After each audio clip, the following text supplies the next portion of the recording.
So here we got a nice algebra problem, and we are given that n and x are some positive integers and p is a prime such that x raised to the power n minus 1 plus x raised to the power n minus 2 plus so on up to x plus 1 equals p.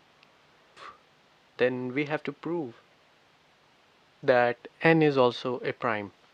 So for solving this, I'm going to proceed case by case. So our first case is when x is equals to 1, then we can simply substitute the value x equals 1 in above expression.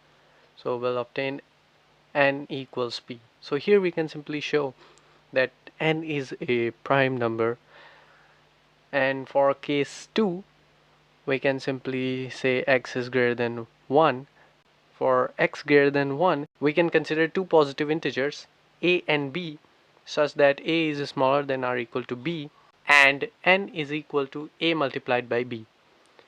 So our next step is to construct some c which is equals to x raised to the power a whole power b minus 1 plus x raised to the power a whole power b minus 2 plus so on up to x raised to the power a plus 1.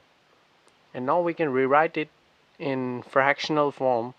So we can simply say that x raised to the power a whole power b minus 1 upon x raised to the power a minus 1. And here c is greater than 1.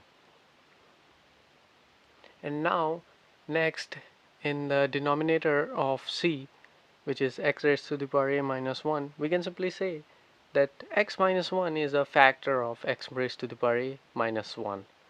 And we know n is equal to a multiplied by b.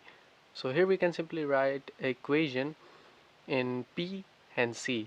So we can say that p equals c multiplied by x raised to the power a minus 1 upon x minus 1.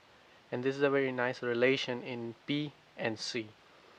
Since we know that p is our prime, so this cannot be written in form of